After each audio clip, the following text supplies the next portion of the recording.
are surrounded by the most beautiful animals today out here in Africa, and this is Safari Live. Confirm you're going live.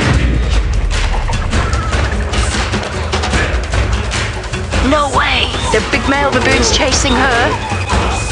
Remember, you are watching this live. What did you see? We've got to be quite careful with these guys. Unfortunately, I think this is the end. You have your fire! Look at the nose! There's a herd of zebra.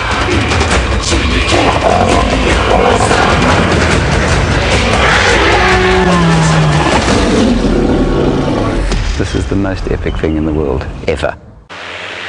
Good afternoon and welcome to your own very special Mother's Day live safari. Today, as we celebrate the mothers that nurtured us, so too shall we pay tribute to the mothers of nature under the blue vault of Africa's enormous skies. It's a gorgeous afternoon here and it is 73 degrees Fahrenheit. My name is James Hendry and I'm going to be talking to you from the tent. Well, that is if I can get out of this tree safely. But of course, my demise at the hands of gravity should not concern you. What should concern you is how you can talk to us. And you do that using the hashtag Safari Live on Twitter. And the first thing that you can tweet to us in no more than 127 characters is a tribute to your own mum. So send us your mother's shout-outs and we will read out as many of those as we can during the course of the show. That is hashtag Safari Live. Now, while you get on with that, let's take a look at where we are on Mother Earth. We're zooming out of the universe there to the southern tips of Africa, to the northeast corner of South Africa, and there, nestled in the 8.5 million acre wilderness that is the Greater Kruger National Park, is Djuma, the piece of wilderness that we are very privileged to call home. Now, yesterday we had a wonderful time with some elephants, some leopards, some lions, and myriad small things. You've met Taylor, the leonine figure with her wildebeest. Jamie's out there looking for some hornbills, I think, and then some leopards later on. Brent is all the way in East Africa, 2,500 miles away, but now you're going to go across to the uber-human Stefan Winterboer as he stands with what I think is unquestionably nature's ultimate royalty. Hello and welcome to the bushwalk. We've got an elephant 30 yards away. There he is there. He's just seen us. That is so typical of an elephant. Just gonna stand right here, stand still. Stand still. That's a threat display. He's just coming to see us. Everyone just stand still. Alright. Okay, alright. Here we go. Wow!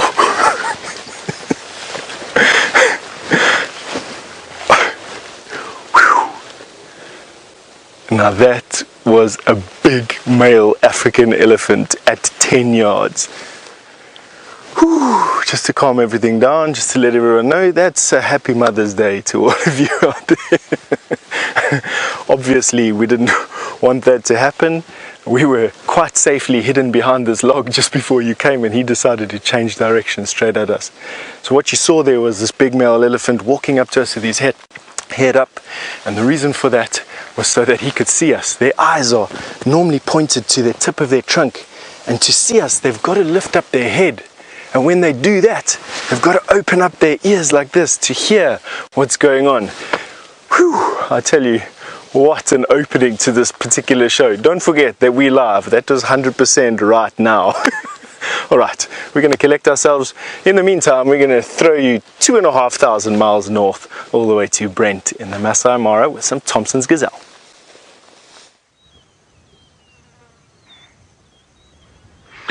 Well, happy Mother's Day, and we're starting in a far more sedate scene than Steph had on a group of Thompson's gazelles. Almost all of those females are pregnant, and that massive thunderstorm bringing in the big rain is what they've been waiting for to drop their babies. So they are truly mothers to be, and hopefully we're going to be seeing some babies. You never know, they could even give birth today. We're right at the beginning of the Thompson's gazelle birthing season. My name is Brent Leo Smith. I have a VM on camera, and we're live from one of the most exquisite, magnificent parts of the world, the Masai Mara in Kenya.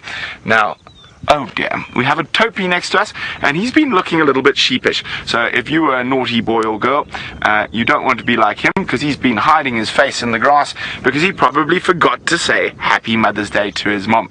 Now, there are quite a lot of these male topi that are out and about on their own, and the dominant males will keep the big groups of females together.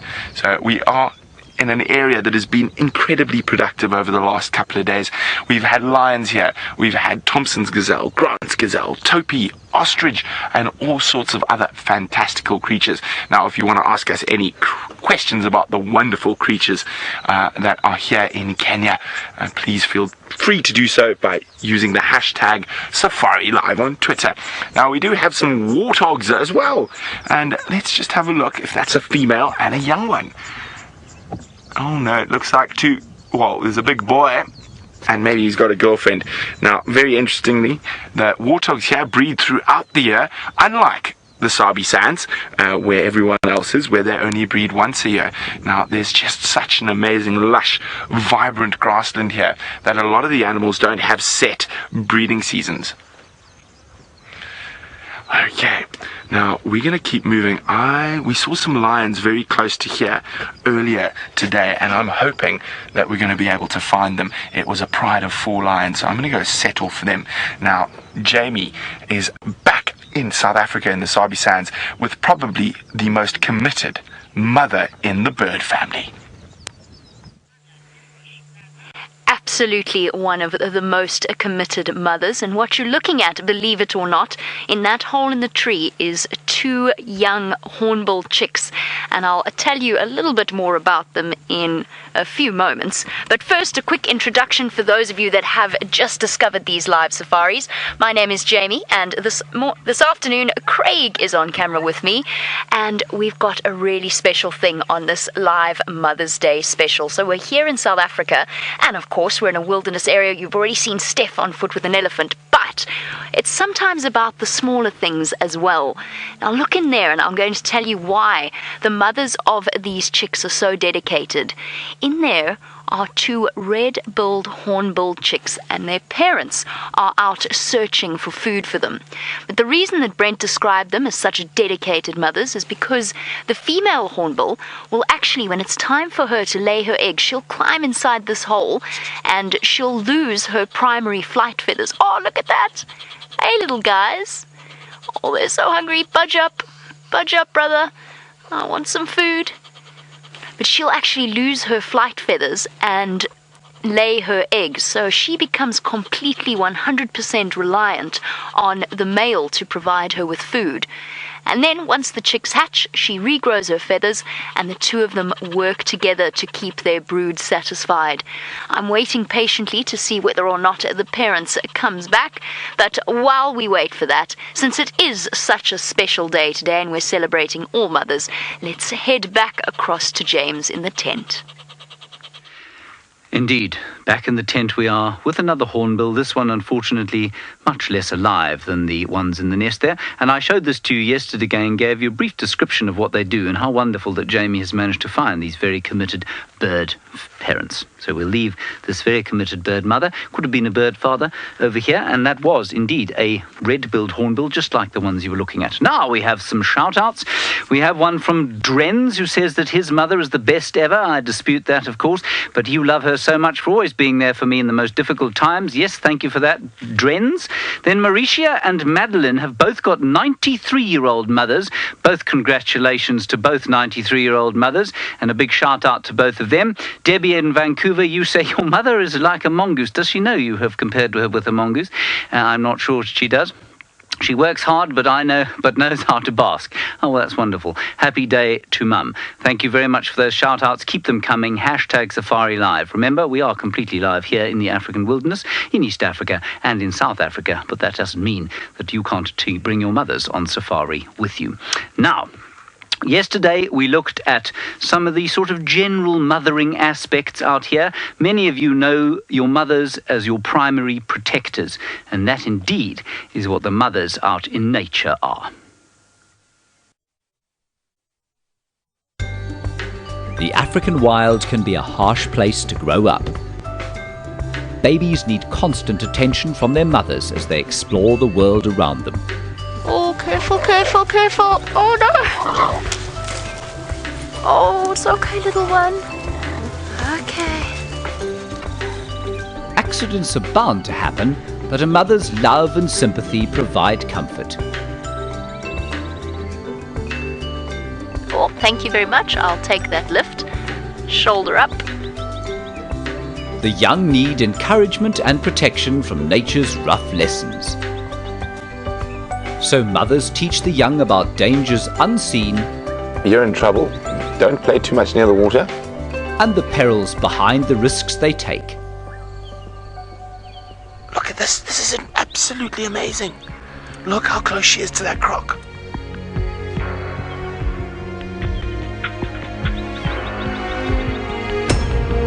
See, she's very nervous of it. That croc was almost looking like he was going to actually charge.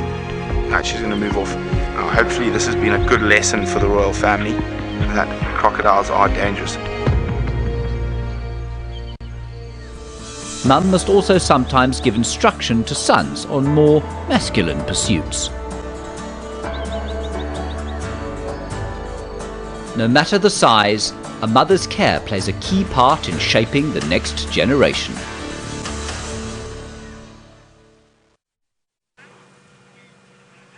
What a great tribute to all the mothers out there. We're sitting, you can just sort of see the wildebeest off in the distance with their calves.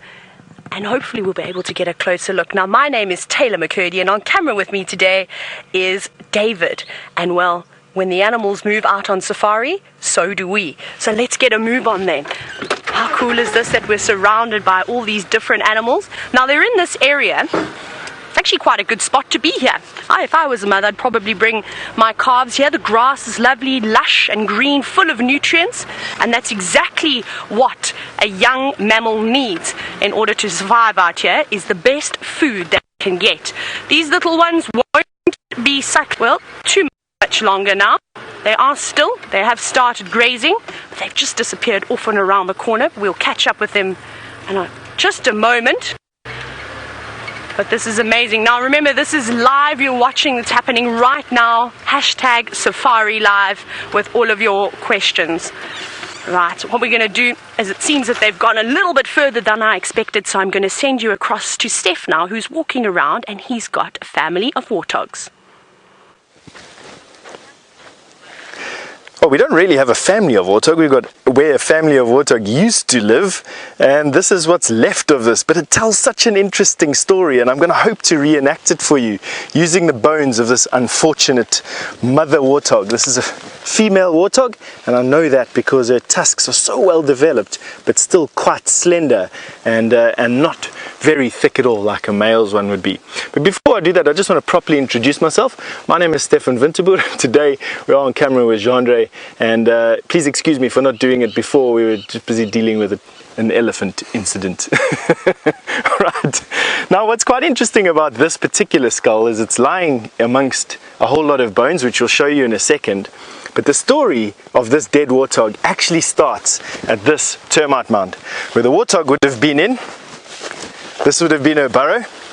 She would have reversed into the hole, keeping her tusks out.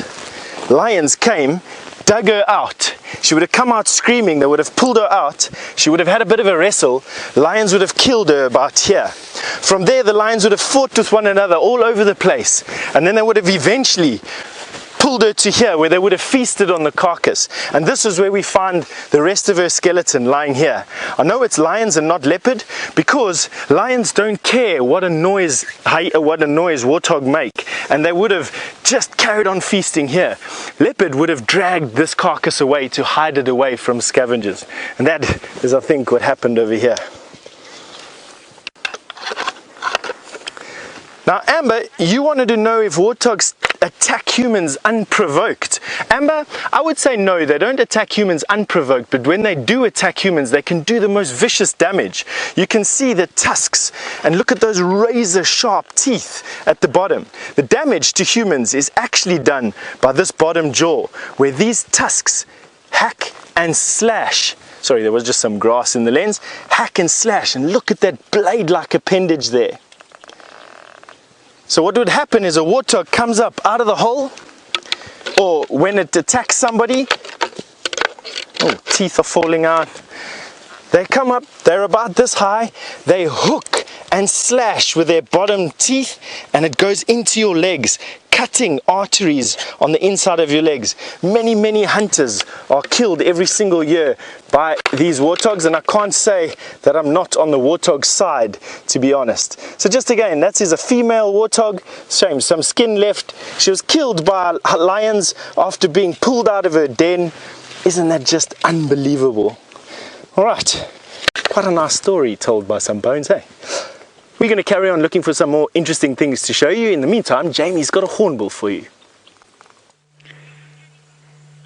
I'm still with our tiny baby hornbill, patiently waiting along with the 2 chicks to see whether or not the adults come back to feed them.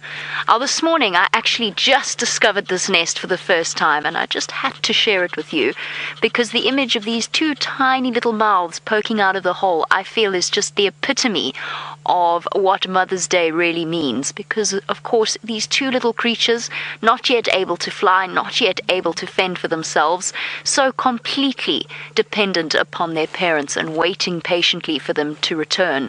Now this morning their parents were very busy catching insects, but of course at this time of day, it is the afternoon, the insect life is a little bit quieter than it would be first thing in the morning, and I think the parents are having to work really hard to try and find something. Yes, here's looking at you.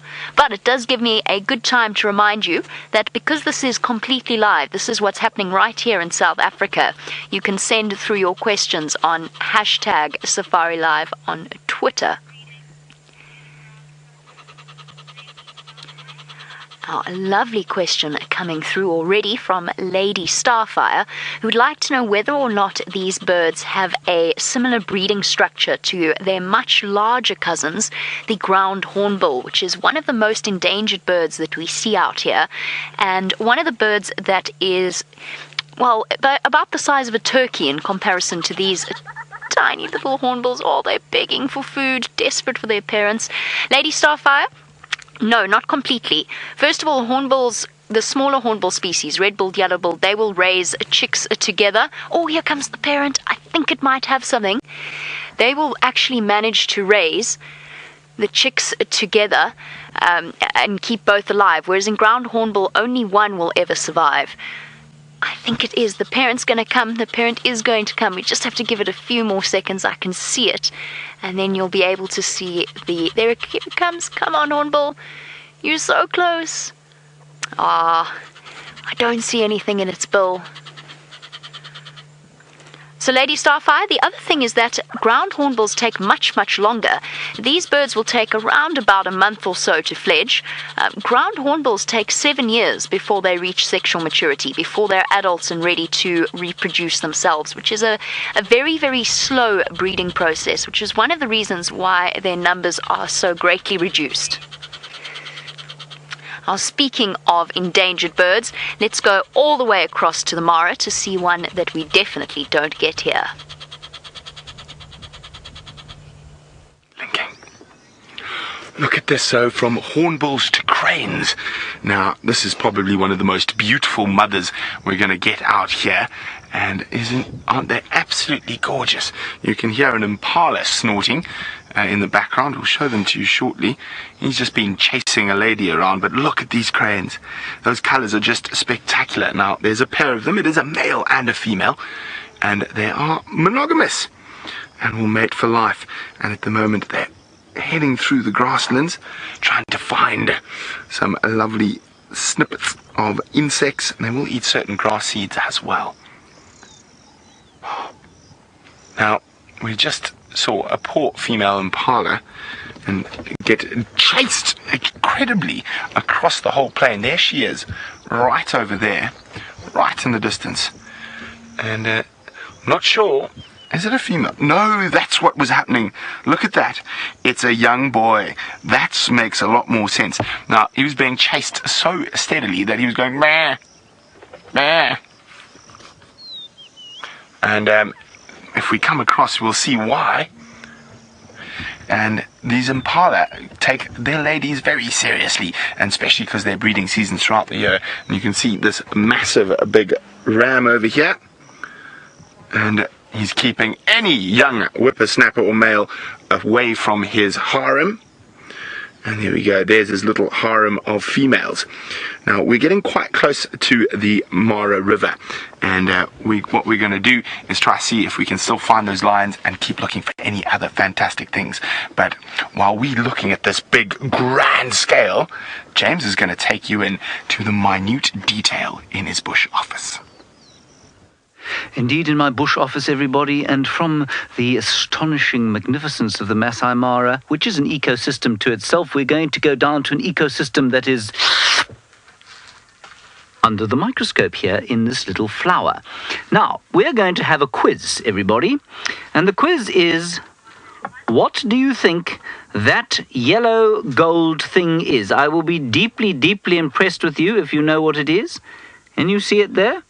It is living in this knotweed flower. Now, while you look at that, let me tell you that Shelley says her mother is beautiful, and like all of nature. Mick Reiner, you say you miss your mum who gave birth to you many years ago in Uganda. Well, Mick, I hope that your mum, I don't know where your mum is, but that sounds like that you are an honorary, certainly African, if not a proper African. I wonder where you are now. All right, let's come back here. So you can tell us what you think this thing is. Hashtag Safari Live is how you're going to do that, and I'll tell you a bit about how it is a mother a little bit later. Now, we're about to go off for a very short break, so please do not go anywhere at all. Steph will maybe catch up with that elephant, maybe Brent will find his lions, and perhaps that hornbill will return to feed its babies.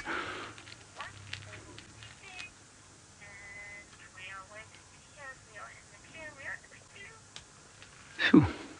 Fergus, we need to press the right-hand button. We are live, we are live. There we are.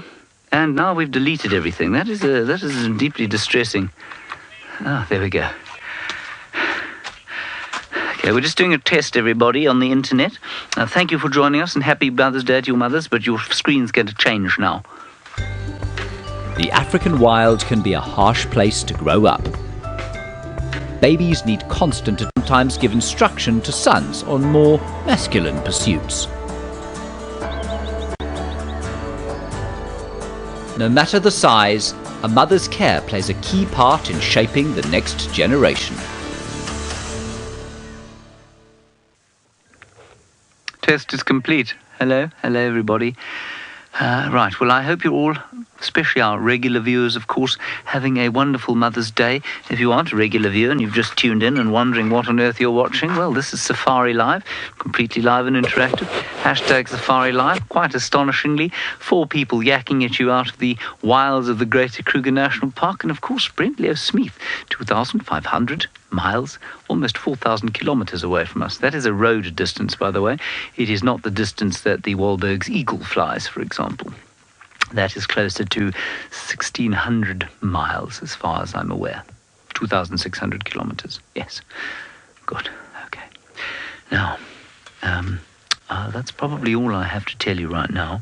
But what we can do is just, and tell you what, in fact, many of you will know what's under here, so I'm not going to tell you what that is.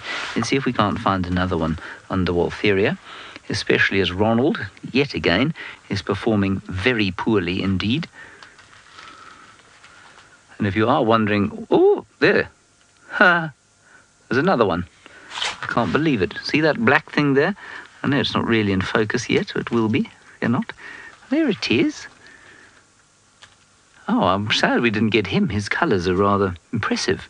Golden antenna, jet black body, wispy little wings. Yes, you are a magnificent fellow.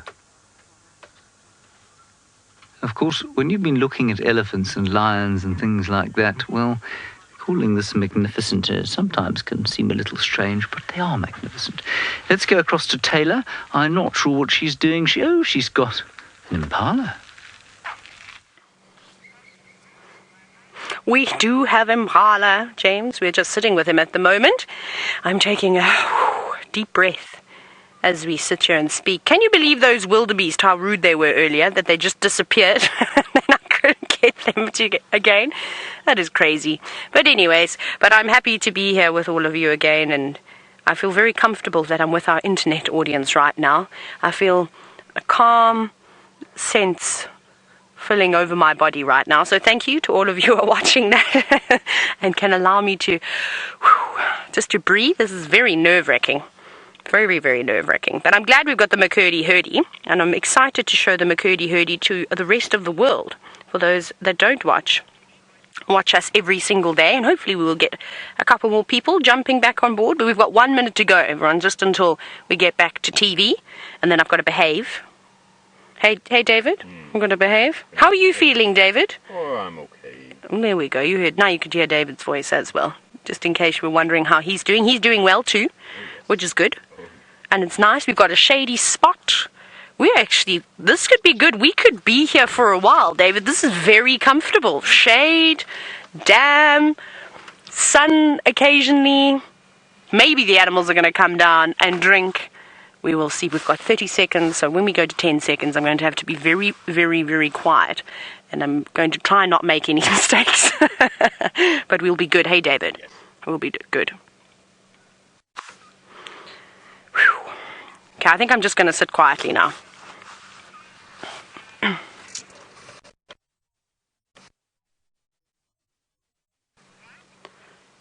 Welcome back to your live and interactive safari. We're sitting down with a dazzle of zebras, if you will, and a couple of impala that are just disappearing off into the distance.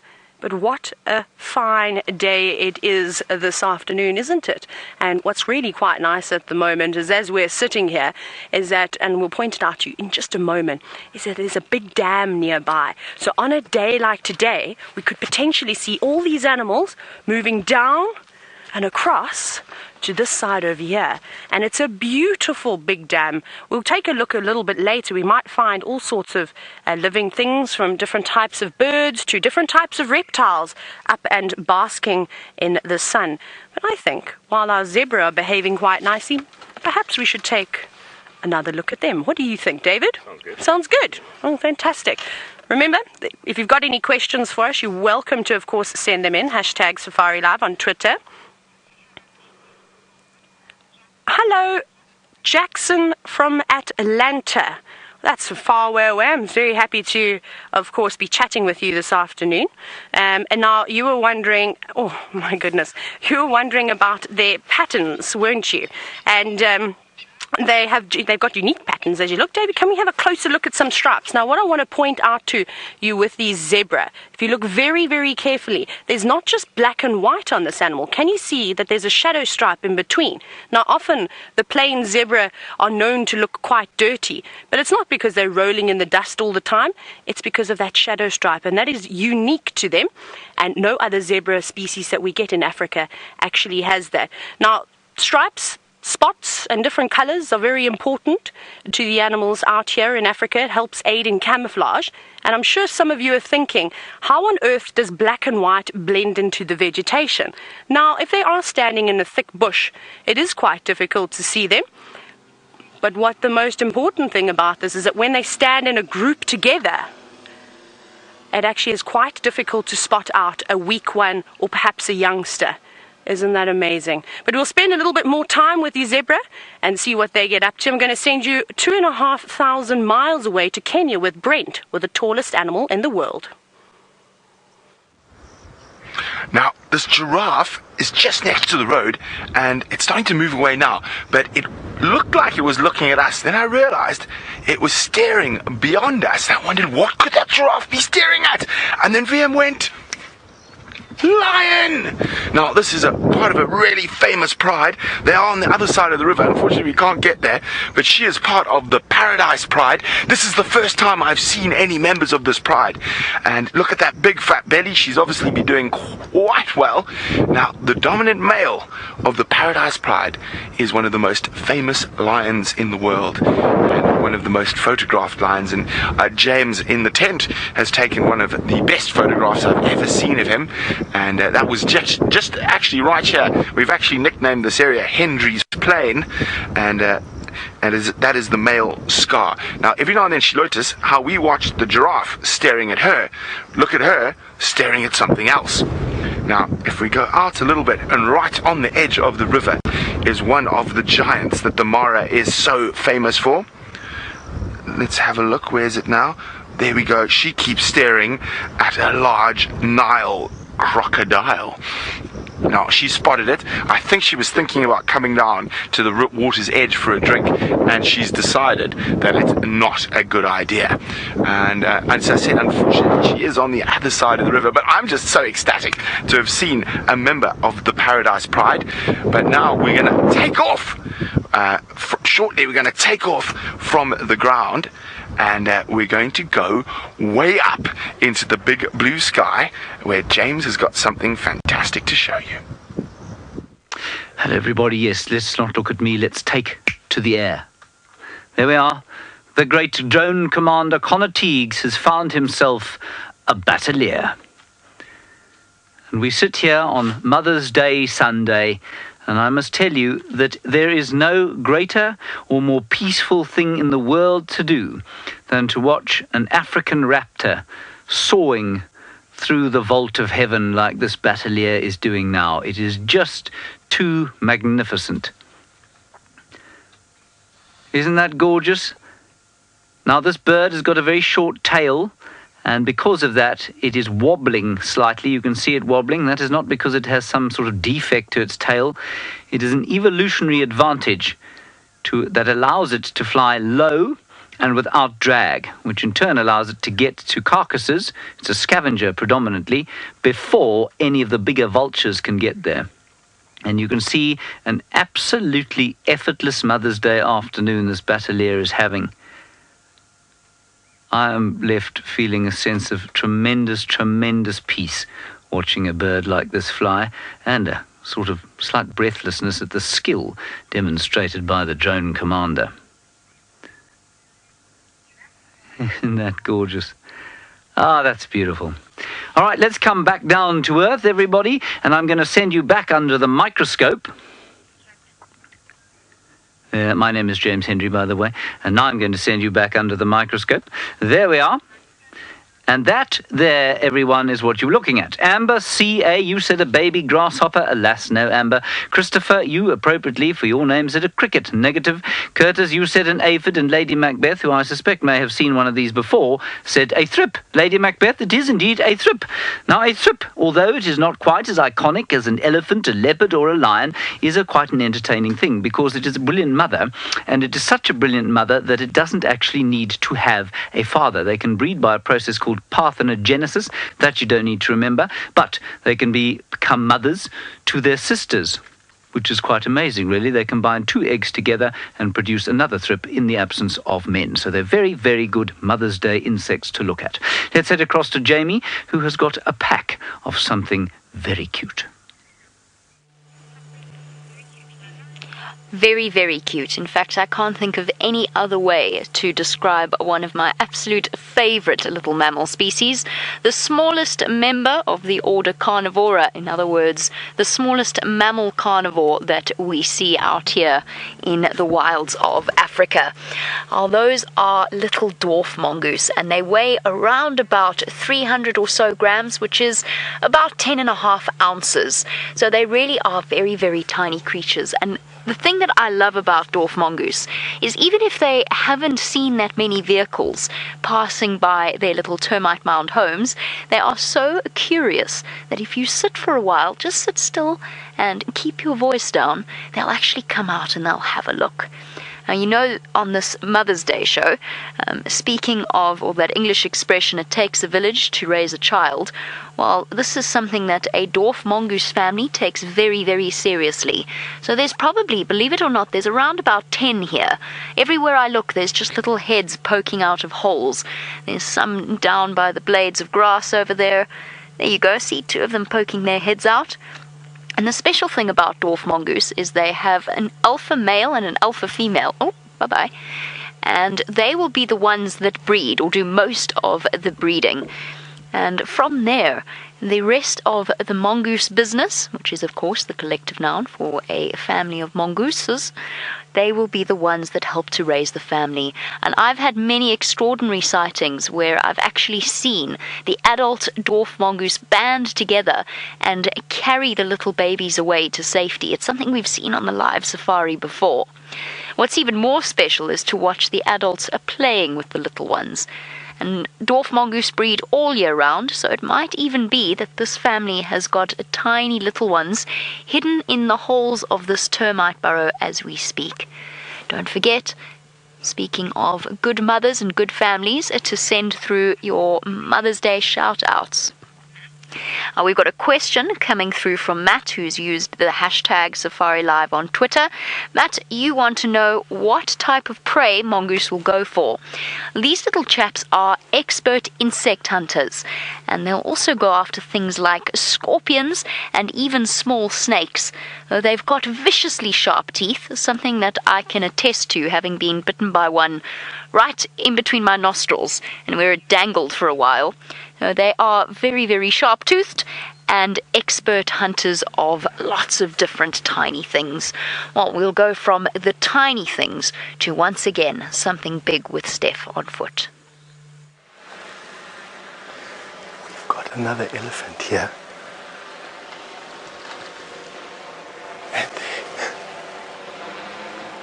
they're just so many and they're so close. Quite difficult actually to show you this elephant. Come look here. Look at that there. There he is there.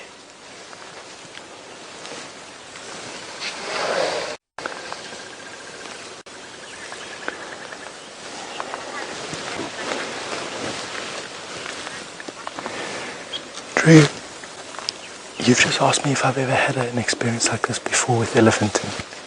I have, and it's always close and very intimate like it is now. There's this big bull elephant walking there.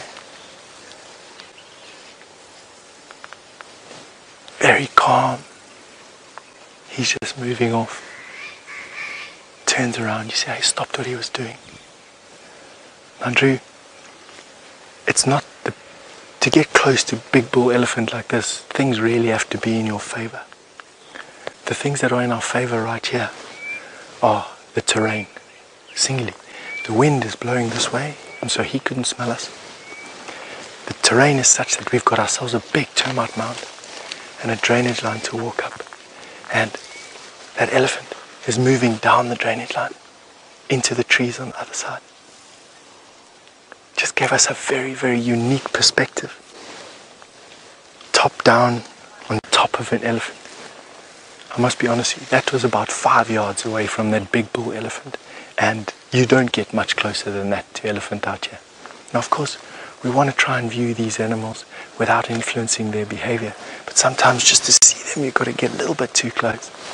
But in the end, he's just stopped right there, he's busy feeding, everything's 100% okay. Now, we do have this little thing here with what we do out here. Why don't you describe, if you were standing here right with me now, how that would make you feel if you were looking down on top of an elephant here in the middle of the Kruger National Park, one of the last massive wildernesses out here. You can send it through to the hashtag Safari Live, a one-word tweet at how this would make you feel if you were standing right here with us right now. That elephant is still just feeding in that thicket over there. I actually think we're going to try and see if we can see him from a little bit further on down this riverbed and see if we can get a little bit, not closer to him. I think we've been close enough, to be honest with you. We've seen him. He's just moved off. We're going to try and get around, and we're going to try and see if we can get him, well, get you a better view of him. All right, we're going to send you over to Brent, 2,500 miles north, and he's sitting with a crocodile.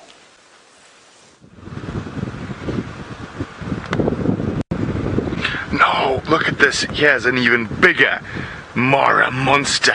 And we still can see, just make out the lioness in the distance, but I think she's decided it's wiser not to have a drink at the moment with the amount of crocodiles in this area. So she, look at that. So when they've been basking all day out in the sun, they often keep their mouth open like that to try and cool down. But this is definitely much bigger than the crocodile we saw yesterday in the same spot. And that doesn't mean that that crocodile wasn't here. Now remember, this is live, and those of you who are watching the beginning of the Mother's Day spectacular will notice that the river is much higher than it was yesterday, and there's been rain in the Mao Highlands where the Mara River sources. Now you might see an umbrella, and that's not for me, that's actually for the camera, guys. So we are live and we cannot control the weather, so we've got to do some strange things sometimes to bring you the best of live Africa. Now we've got some hippos as well. Oh, there's another croc just popped up in the front of us here in the river itself, swimming against that strong current. Oh, and he's gone again, of course, that's what they do. But we've got a nice group of hippos up ahead, and they're just at the base of the rapids. And if you look carefully, you've got to keep an eye out for tiny little one who's going to be riding on Mom's back. Isn't this just spectacular? Now, we've got rain all around us, so it's going to get quite interesting, hence the umbrella. And there we go, you can see there's storms there, storms everywhere. And we're hoping we're just going to be sort of in between all of the storms. And I think we might just be okay. We can have another look at that gorgeous paradise lioness on the other side. There she is. She's not looking very impressed. It's Mother's Day after all. There shouldn't be any nasty crocodiles to stop her having a drink. Now, of course, speaking of mothers and Mother's Day, although they are often one of the most feared creatures out around the rivers of Africa. Sorry about that, the rain has stopped, I just had to close the umbrella. And that is the crocodile. And Shelley's wondering how big that particular croc right there's mouth is. So, Shelley, as we zoom in closer, now that's actually a male croc, by just looking at the general size and the size of the head. Males tend to form these really big sort of cranial crests that'll help them protect each other, protect themselves while they're fighting. But female crocodiles are probably one of the best mammals in the wild. They will care for their young. They will even carry them from their nests in their mouth down into the water. And these crocs actually are very resident in this part of the world, and they don't move from this area. And this area in particular is going to become really amazingly important in the coming months. And of course, we're in the Masai Mara, which is part of the Great Migration. And James was here in September last year, and he's going to show you what we're going to be looking forward to for our Safari Live series come migration time. Alas, poor Yorick, I knew him well. This is Yorick, everybody, and he was a wildebeest. And 1.2 million Yoricks are about to come steaming out of Tanzania and into the Masai Mara, where Brent Leo Smith is now. Now, from the 9th of July, that's this very year, on Nat.Geo Wild, we will be delivering an 8-week TV series on the migration. We'll focus on these wildebeest and everything that happens around their migration. It's an astonishing wildlife spectacle, so have a look at this little taste. Every year, around July, millions of wildebeest, zebra and Thompson's gazelles stream out of the Serengeti and into the Masai Mara. Hungry predators lick their lips as the herds prepare to swim the gauntlet of the Mara River. A desire for greener pastures eventually builds to a breaking point. They're now streaming in from all over the plains. This is our first Thompson's gazelle sighting. Look at the crocodile coming after them. Oh my goodness.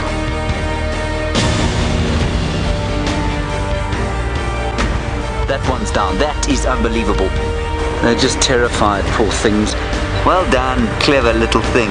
Make a noise. Your mum will come and get you. But back on dry land, the danger is no less. Here's a lion! There's a lion right next to us! Predators lie in wait for exhausted travellers. There we go. Look at this. She's got it.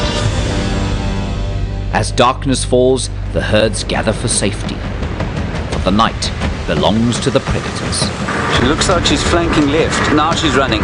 They've killed a little zebra. Look at those hyenas coming in. We're witnessing one of the most ancient battles there is in nature. hyenas versus lions.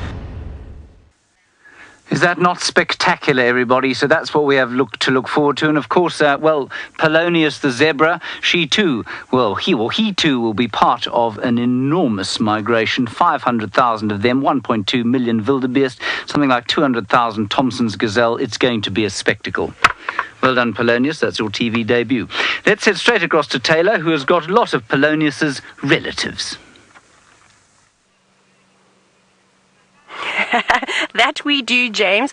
Now, seeing as though you just watched that magnificent rolling of the migration of the animals in Kenya, I suppose we better talk about if these animals here migrate. And the zebra in South Africa, there's absolutely no need for them to migrate just because of our wonderful weather systems that we have here.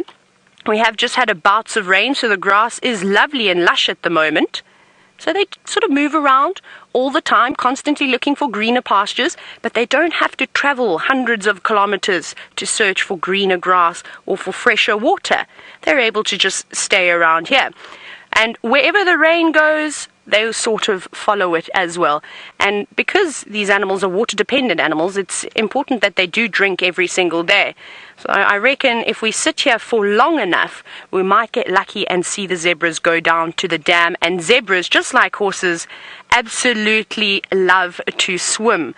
And that could be very, very exciting. Maybe the impala even go down for a drink as well. But we're going to be heading off now for a very short break. So don't go anywhere, because the lions in Kenya could wake up at any moment and start to hunt. We'll see you soon.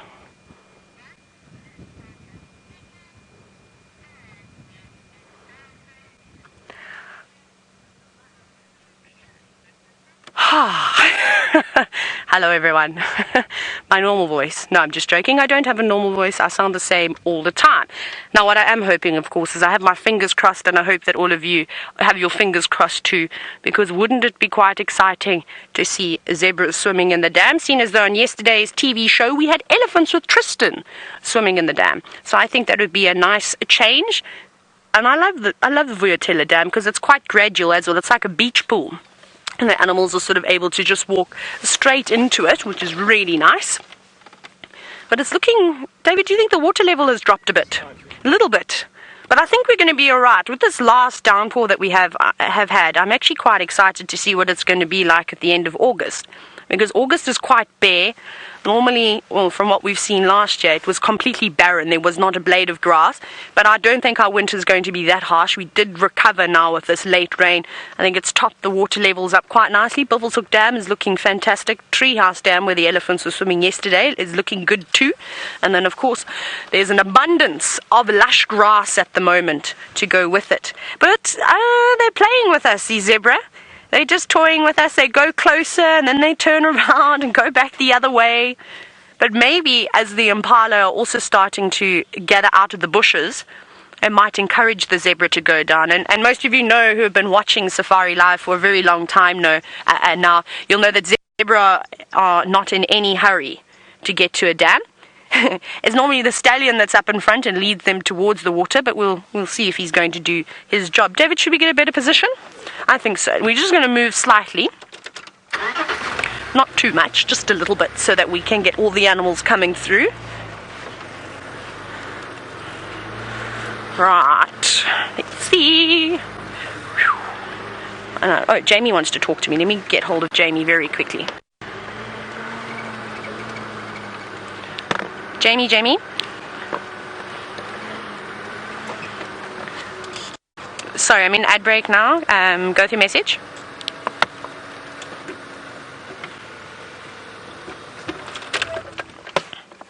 I'm just having a quick chat with Jamie. Okay, copy. I'm still at Vuyatela Dam with the zebra and impala. I did hear an ndlov. It sounded like he was pushing over a tree. Maybe Gari Cutline, somewhere around there.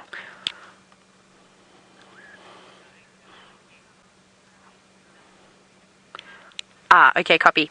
Okay, I'm going to hang around here for a little bit longer because they might go down to Puzamati.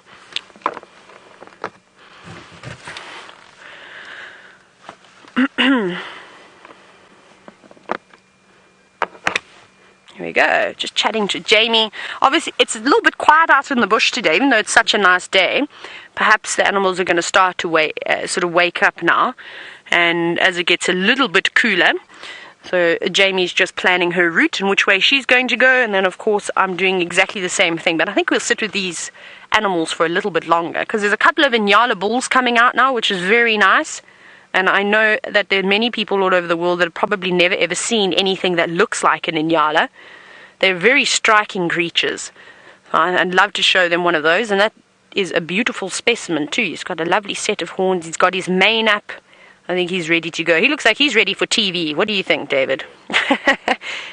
And the impala. And one thing that I've noticed at the moment is that it's so difficult to tell the difference between the adults and the young impalas now. They've grown up so much that if you don't see mom and a little one running off, like I said, it's almost impossible. Unless it's the young boys. Then you can, of course, tell because of their little pointy horns who have just started growing.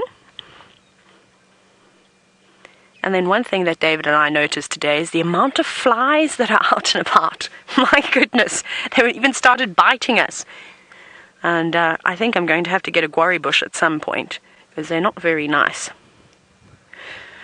I feel like I should do that noise like the zebra. Alright, we're going to stay with these animals for just a little bit longer, and hopefully they go and have a drink. But I'm going to send you all back across to Steph, and I wonder if he's still with that elephant bull. So as you know, it's one of my pet hates for animals to actually see us on a walk and to have a type of reaction when they move away from us. I consider it an absolute failure on a walk myself personally when something like that happens, but you can see we've caught up to this elephant and he's very relaxed, and at this particular distance he's carrying on doing what he's doing without us having any particular influence on him and that all.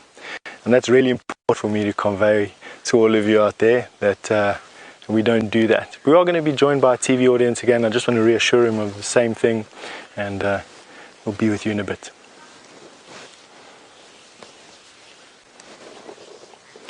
Alright, we caught up with that elephant again. Can't you ever see right there?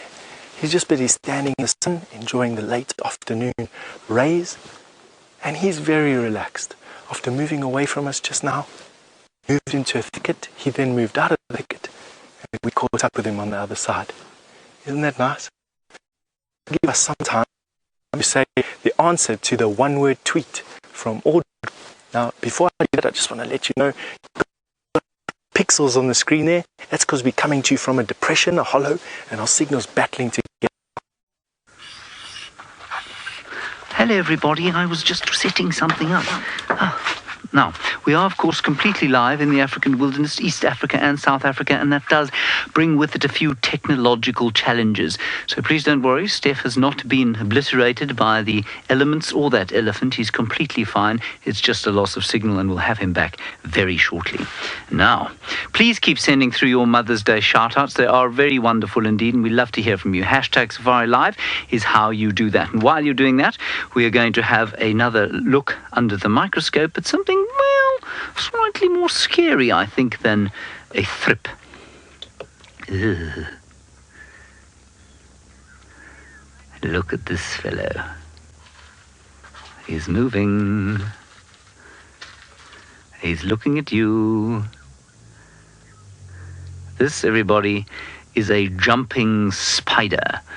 And all of those things that you can see on his head, those shiny black things, are eyes, all of them. He is looking at you while I tell you that Jeff Daniels from National Geographic has asked for Mother's Day shout-out for superfan Aura in Boca and Krista in Bethesda, Maryland. Thank you. There you go, Jeff. Thank you very much for that. And Tebauner, it's an interesting name. Happy Mother's Day to Debbie, a wonderful animal lover and big-time watcher of Safari Live. Thank you very much for that. Now, this spider, and of course, if you really want to get the thrill of a spider and its sort of potential danger, especially those who are arachnophobic, then you must say it like I've just said it, spider, because it sends a shiver through your bones, doesn't it? Right, I think we're going to head across back to Taylor, who is still with those animals as they approach the water. We are indeed, and you have to play the patience game when you are out on a safari. That's a very good characteristic to build when you're out here, because it can take them ages to eventually get down to the water. I'm waiting for the stallion to take up the front of the herd, because he's the one that normally leads them down and all the way towards the water. It's very important, of course, because when you have a herd of zebra, it's mainly made up of females and their youngsters, and then you've got the big stallion who takes up the protection and makes sure that he keeps his herd nice and safe. So that means that when you head down to a watering hole, which could be one of the most dangerous things for an animal to do, you need the stallion to take the lead. Now, some of you may have noticed, and now this zebra, of course, is not doing it, but they were wagging their tails just a moment ago. Can you see that? Look at them go. Now, Daryl, you were actually wondering exactly that. Why do they wag their tails? So it's very important when you're an animal, of course, to have a tail. They do not have arms and legs in the sense that we as humans have. So swatting flies is a huge problem for these animals out here.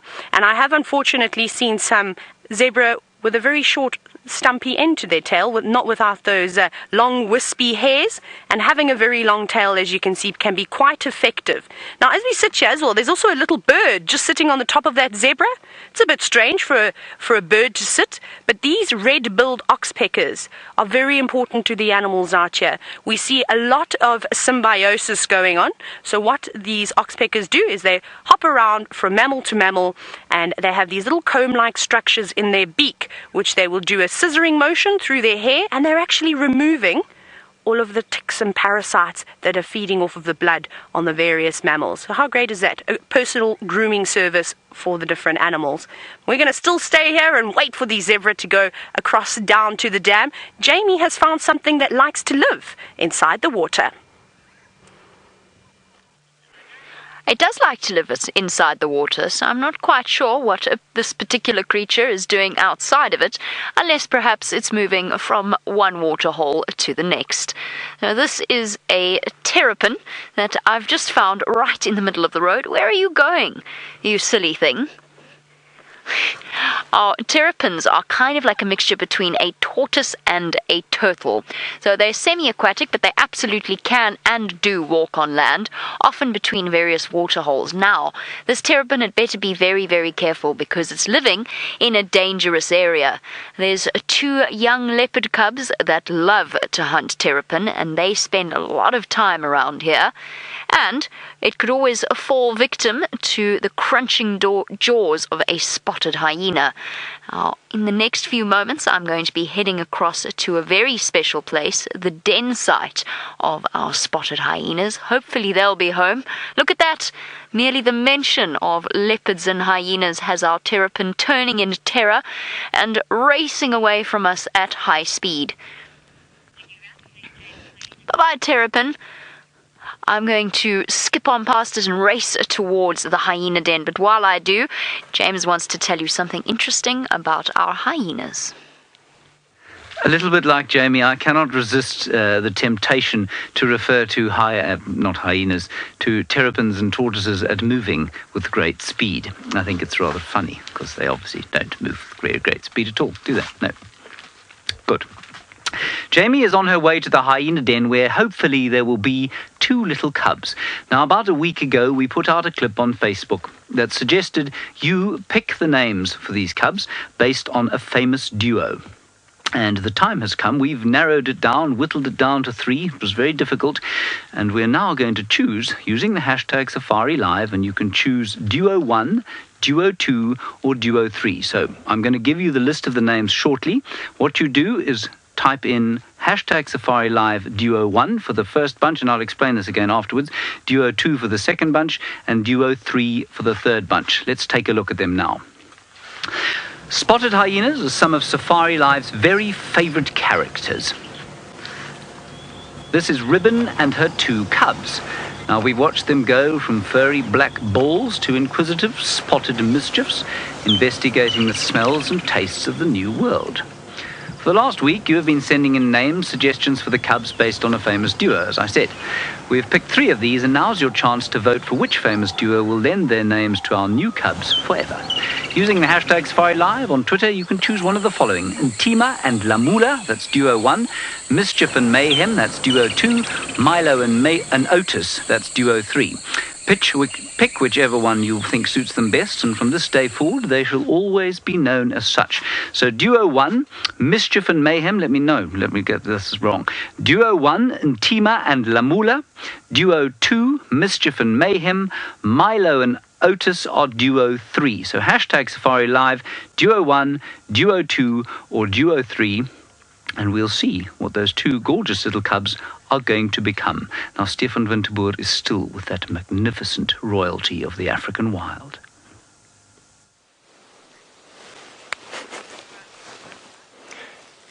We've managed to find this elephant again. He's completely relaxed. And sorry about crashing away from you just now, but you know, that's what happens when you come live from the African bush like we're doing here, right now in the middle of one of the largest wilderness areas on earth. That's the same elephant that we were with just now. You can see at this distance, in this type of bush, completely relaxed.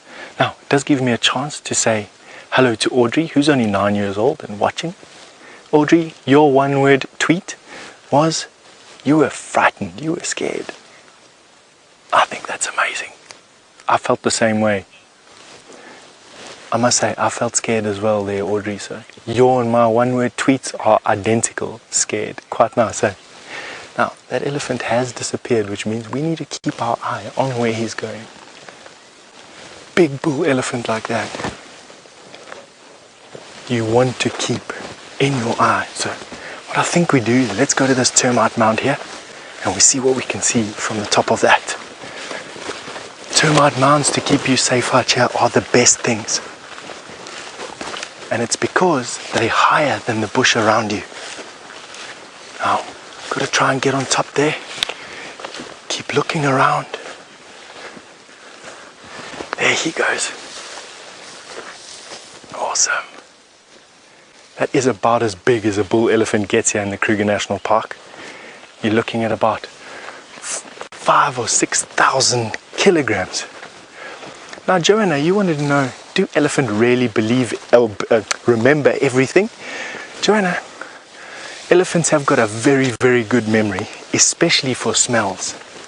Now, I read a report once that said an elephant can remember a smell for 35 years. That's a long time. So that elephant can remember a smell that he smelled 35 years ago. From a visual point of view, perhaps not as long as that, but they definitely have got memories. The oldest cows in a herd lead the herd, and what they do is they lead the herd in different seasons and under different conditions to different areas, and they learn that and remember that from their moms. Isn't that just an amazing thing?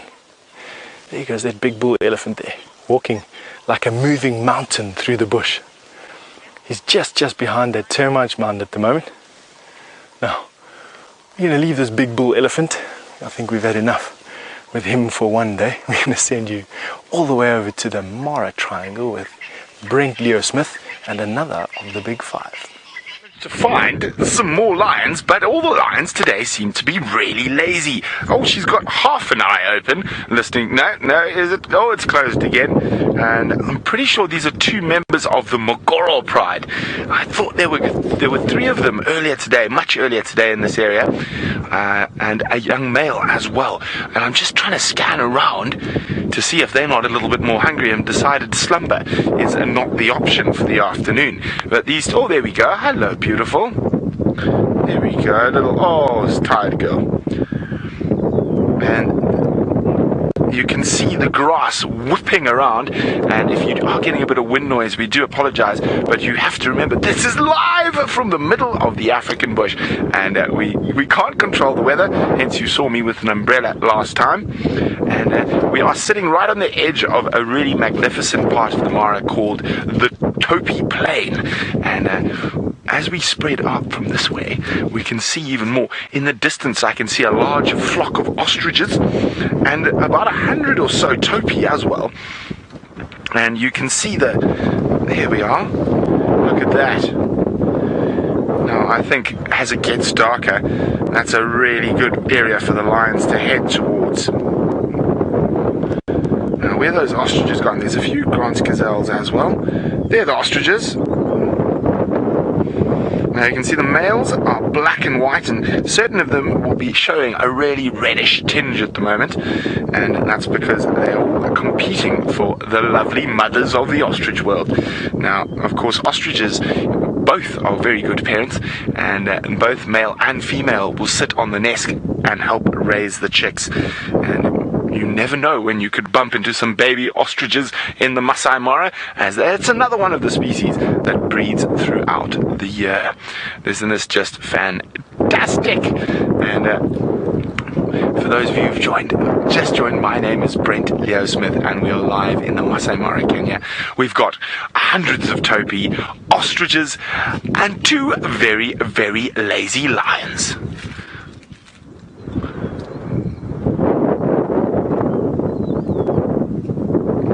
Hello, Amber. Amber's wondering, will a lioness attack a lion?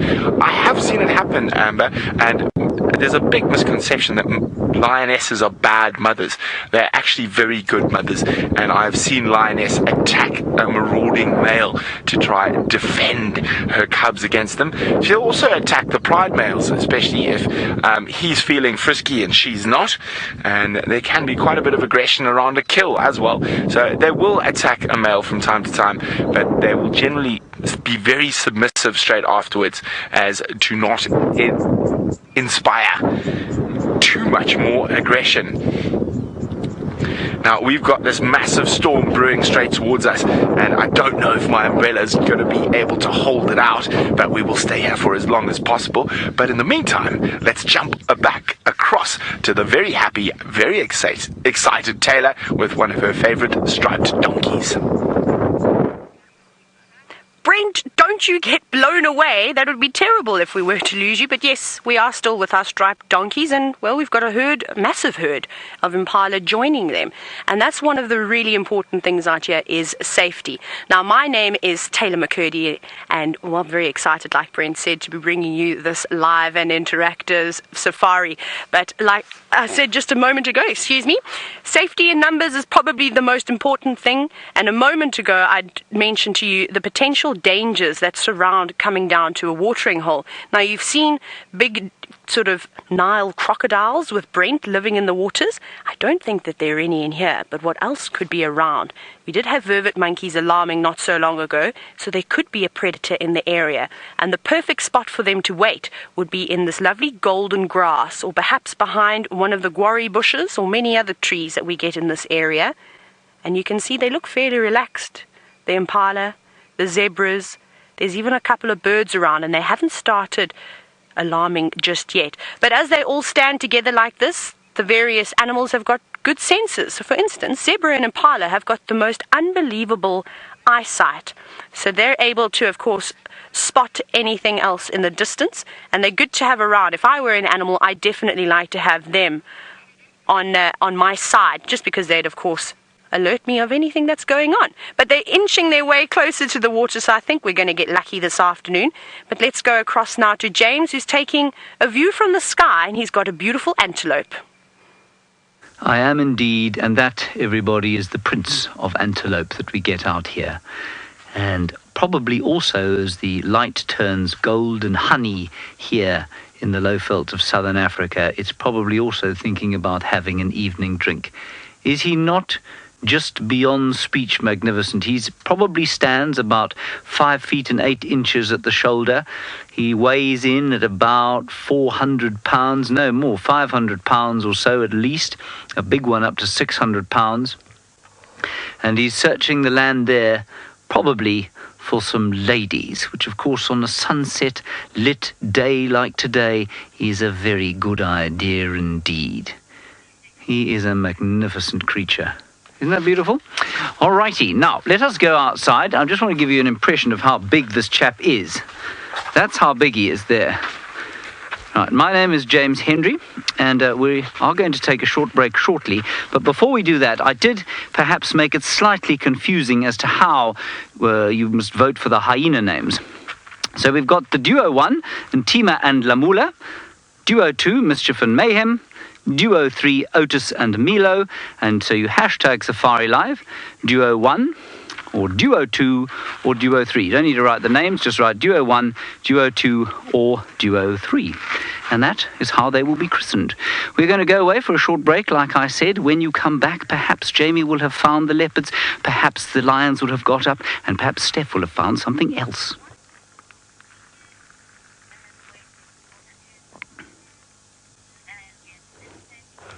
Okay, we're in internet. Well done, everybody. Phew. My kudu, my kingdom for a kudu. I'm going to put him back in his corner. Now, I promise to those of you who are watching on the internet that you will not have to look at the thrip again. I'm thripped out. It's just been a new discovery for me, and I quite like the thrips, obviously. That's why I've shown you so many of them. And so you won't have to see them again, but they are quite special, and of course able to be mothers without fathers, which is a remarkable achievement. Now, the next thing that I'm going to try and do, I'd have to take a deep breath, is capture Africa's most deadly spider. What I want to do, though, is capture it out of its box so that I may display it in the small box. And what I don't want to do is get bitten by it, because if I get bitten by it, or even nearly bitten by it, I will probably say the very bad word that I said during our rehearsals. And it did not. Oh dear. Madam? Hello? Ah, there she is. She's there. You see her, Fergus? Yeah. And that is her there. She's suspended. Okay, here we go. Suspended. All right, would you please remove the camera from her, from Mrs. Suspenders? Whoop, got it. What word did you want to say? No, it wasn't the word that I was going to... Yes, I nearly said it again, actually, but I've got her.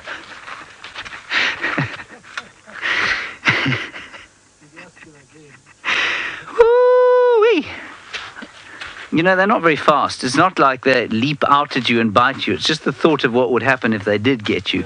That is a little nerve-wracking. Dan, would you like to put your one word into Safari Live on hashtag Safari Live? No, I don't think that would be a good idea. No. So let's go across to Taylor, who has got her zebra still. What that looks like. We've got a zebra having a little scratch at the moment. I'm actually thoroughly enjoying the McCurdy-hurdy this afternoon. Unlike my friends the zebras, who I'm not going to speak to for quite some time. I'm still friends with these chaps, though. Look at that little one, though. Oh, that's probably very, very itchy. Very itchy indeed. I always notice horses love to rub their faces, particularly in that area. I mean, you always see them doing it, dropping their heads down to their legs, rubbing their heads. And that's, of course, how botflies end up spreading on all the different animals, is when they need to rub their face and they don't have a stick or a shrub or anything like that nearby to use. But that rubbing post is worn. I don't think it's just the zebras that have been rubbing on there. It actually looks like it's caked in mud. So I can imagine all the big herds of elephants, the buffalo, the hippos, all the different animals that come through here have been using that. And it's perfect. It's even just not too sharp that it's going to pierce through the zebra's skin, but just good enough. And look at that face. Absolute satisfaction after that rub. Was that good? Did you enjoy that?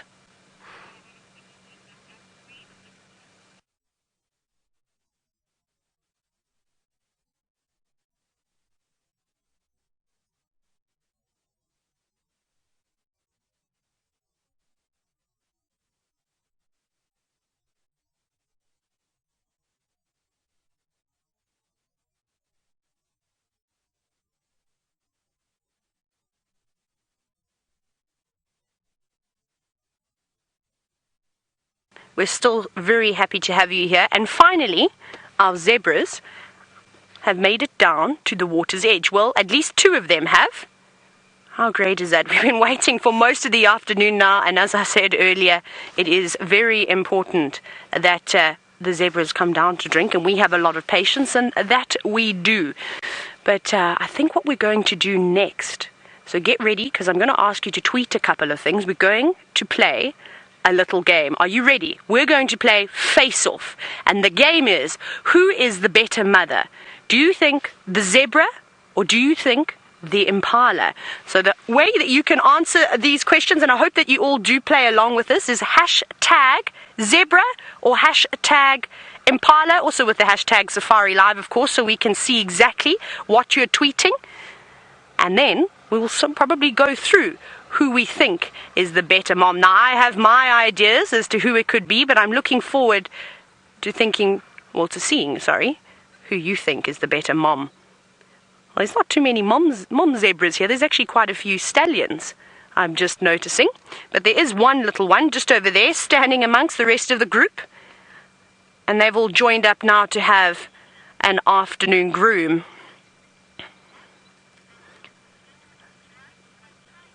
Look at that. Look at all of them standing together like that. Now, Christopher, you're wondering if they're striped like tigers or if they're just like that. Well, it's quite unique, Christopher, the coloration of the zebra. I think it is totally unique to these particular animals. So no, not stripes like a tiger. But it is important that they have these colorations for a number of different reasons. For camouflage, to dazzle the different animals. And then, of course, there's lots of theories, actually. But a lot of these theories, we're not too sure whether they're true or not. But what we do know is that it does keep them nice and safe. And as you can see, when they're bundled up like that, it's actually very difficult to tell which end is front and which end is the back. And that's what they rely on, huddled up like this. So if there was a lion or a leopard standing by, they wouldn't be able to... Oh, sorry, no, I misunderstood that completely. Is this fur on the stripes or the skin? I apologize for that, Christopher. I completely misunderstood that question. So it's actually on the hair. So if you were to shave a zebra, which we won't do, we will leave these guys with their hair on, but they're completely black underneath. So it's black pigment, and that's with anything in the Equus family. So even horses and donkeys, you can turn up their hair and you'll see that it's black skin. And there's white hair too. So the trick question that we as guides love to ask our guests is a zebra black with white stripes or white with black stripes? And looking at a zebra, you can see that there's a lot more white. It looks like there's a lot more white. So everyone always goes, a zebra is white with black stripes, but that's not the case at all. They're completely black underneath, and it's actually got white hair too. But there's the big stallion. Ooh, now we've got a couple of answers coming through for the challenge, Face Off, who's the better mother, zebra or impala? And Maggie, you've said that you think it's the zebra. Oh, I think I'm going to have to agree with you there, Maggie. Now, the reason why I think that the zebra are better mothers is because they have the stallion in the herd. Now, obviously, zebra are much larger than impala. They live in herds. And if any of you have ever been on a safari before, you'll know what the stallion can be like. He can be extremely aggressive. He's invested a lot of his time and genetics into looking after a herd, and he will try and fend off, as well as the mares, any predators that do come through. Impala may be a little bit more hesitant and might flee in the distance, but they're just having a little groom, and hopefully they're going to eventually come down for a drink, but we'll be patient. But we're going to sit here. I'm going to send you across now to Steph, who's still on foot, and who knows what he's got up his sleeve next.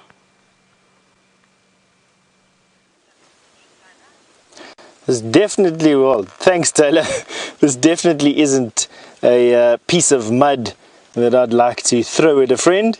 This is a piece of elephant dung that comes out of that elephant that we were with a little bit earlier. How amazing is this?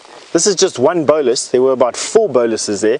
Have a look at how big this is. For those of you just joining us, my name is Steph Winterboot, and we are on foot here in the Kruger National Park, one of the last massive wildernesses left on this planet. And we've been with an elephant for the whole time, and this is part of his dung. Now you can see that it's made up of a lot of different things. Here is a stick, and here is a whole bunch of grass, and so that proves that they are basically omnivores when it comes down to the plant world. They eat both leaves and grass, not just one or the other, and lots of water. You can... Now, Tony, you've just asked me how we know if an elephant is in must. Well, Tony, their glands swell up quite a lot, and quite often they have glandular secretions that come out of their temporal gland, which is the gland just behind their eye, and it leaks down their face, and it also swells up quite a lot. They walk with their ears up above the level of their shoulders. They have a discharge from their penis which can stain their back legs quite white, and depending on basically their level of hydration, and they are very, very, very aggressive at that particular time. So they have a sort of an attitude, a swagger about them, and that's basically how you know that a male elephant is in muths. Anyway, we're going to be sending you 2,500 miles north to Nat.Geo Smith, who's with some special impala.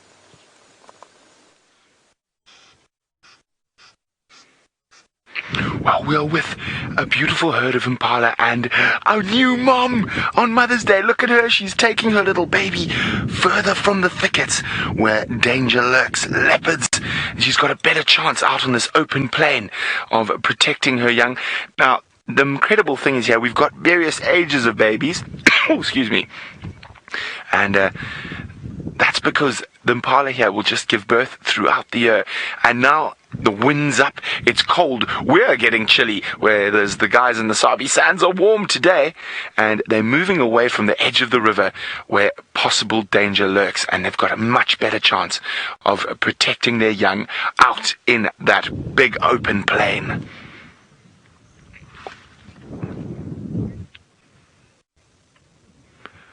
Now, of course, there's just a plethora of predators around here, and during the migration, there's a lot of death. And the X-Man would like to know, during the migration, approximately how many animals get killed. And, well, it's very difficult to say, but I would happily guess at probably tens of thousands. You must remember, it's not only the predators, it's also drowning and injuries and competition that take their toll on that. And we have an absolutely exquisite scene. As I said, it's windy, it's cold, there's rain in the air, but there's always something great that rain brings, and it's not only the lovely green grass, it's a little bit of beauty as well. Isn't that exquisite?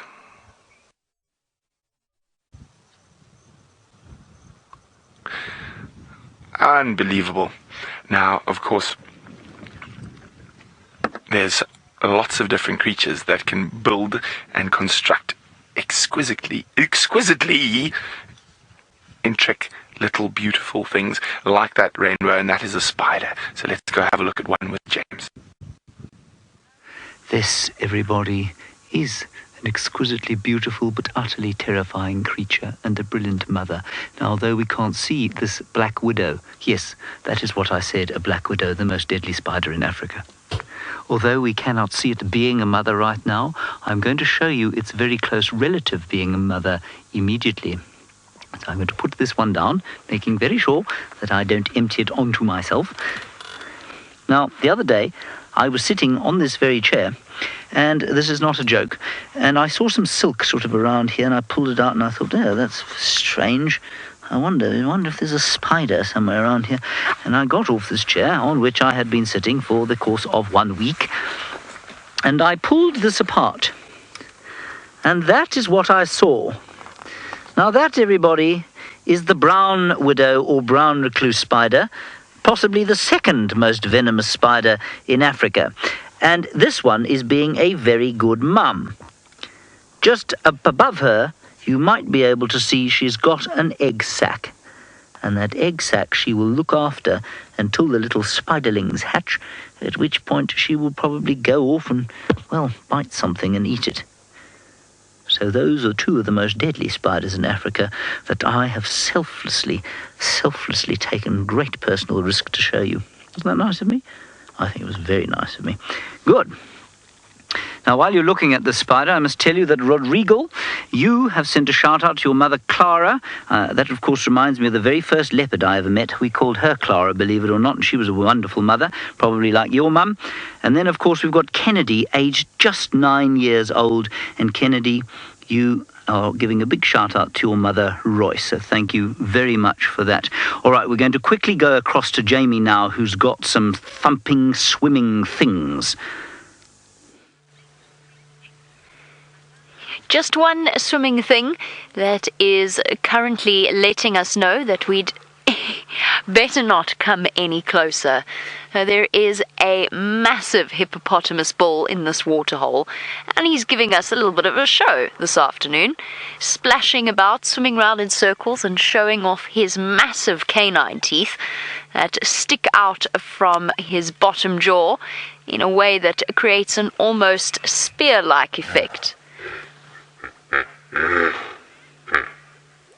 There's the amazing sounds. He sounds a little bit as though he's laughing. He's definitely not laughing. That is one of the ways in which a hippo communicate. For those of you that have just jumped on board, my name is Jamie, and last time you saw me, I mentioned that I was going to go towards the hyena den. I am still going to go towards the hyena den. I promise that I will. It's still a little bit early for the cubs to be out and about playing, but towards the end of this 2-hour safari, I'll go and check and see if they're around. But don't forget to think of those names. Voting closes in 5 minutes' time. So what would you like those two hyena cubs to be called? We can watch the hippopotamus while you think about it. Let's see if he still wants to continue his display or if he's done for the afternoon. Hands down. There he goes. Look at that. There you go. Did you see those spear-like modified incisors and canines in his bottom jaw? Now, it's those that make the hippopotamus one of the most dangerous animals to encounter out here on foot. When they're in the water like this, it's usually okay because this is their safe place. They feel safe and comfortable in the water. But on land, if you get between a hippopotamus and water, you might find yourself in some rather serious trouble. So let's hope that Steph is being cautious of that wherever he is out on foot. Ducking below the surface. And also, don't forget to send through any questions that you may have. And since it's Mother's Day, what better way to spend the day than with your kids watching wildlife and enjoying and sharing a love of wildlife? So if they do have any questions, you can also send them through. They can send them through you on #SafariLive on Twitter.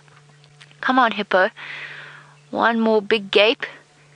And show off those amazing tusks of yours.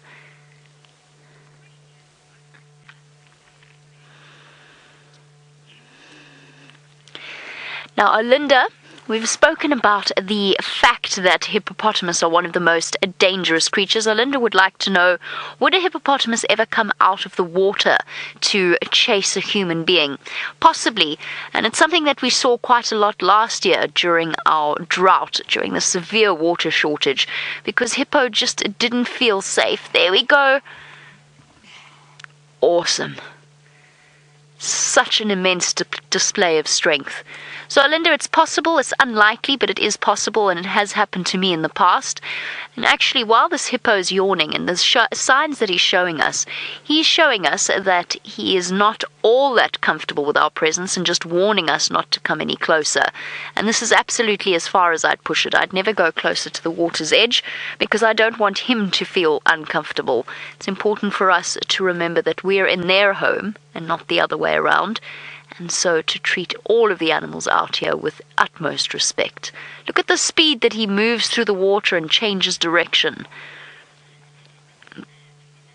Bubbles popping up everywhere. He's blowing out. And any second now he'll pop out with his nose above the water and give us another magnificent display. Now, Amber, you want to know what would make a hippopotamus, well, there he is, attack a human. Play guess where the hippo is going to pop up. See if you can get it right. Where is the hippo going to emerge? Sorry, Amber. Feeling threatened, essentially, in any way. If a hippopotamus can't get to its safe place, then, which is water, then and if a human being is between them and water, if the hippo is in any way threatened, then they will attack. Hippo have a reputation for killing more human beings in Africa than any other animal apart from the mosquito, which of course transmits malaria. But think about the reasons behind that. It's not necessarily because they're unduly aggressive, although they can be quite badly tempered.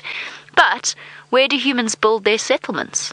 Next to water. Where do hippos live? Near the water, or in the water. So it's hardly a fair comparison, because that's where human beings, or it's the animal that human beings are most likely to come into conflict with, along with crocodiles. Here we go, curling his top lip up. Here we go, here we go. Oh. There we go. That is an absolutely awesome display. And he doesn't need to be able to speak my language, and I don't need to be able to speak hippo in order to interpret exactly what he's saying. He's saying quite clearly, just beware, I've got a very big mouth and very, very sharp ivory teeth, and if you come any closer or if you invade my personal space, I will have something to say about it. Back under the water again. Now, BW, you want to know how much does a hippopotamus weigh? Probably on average around about 3,000 or so pounds, but there are recorded cases of hippos reaching up to 2 tons, which is over 4,000 pounds in weight. So they're absolutely massive creatures, and after the elephant and the white rhinoceros are the largest creatures that we get out here. And you see the size of them and you see the bulk, but you don't really get a good idea until you see them out of the water. And with their funny, stumpy little legs, you have to kind of wonder. And I know a lot of people think that must make them very slow and ponderous. They're not. They're not at all. They can run faster than a human being can sprint, which is why a lot of people get caught out as well. And whilst they can't really jump over obstacles, they are far more agile than you would ever expect them to be. Hey boy, it's all right, mister. I hear you. I'm not coming any closer, I promise.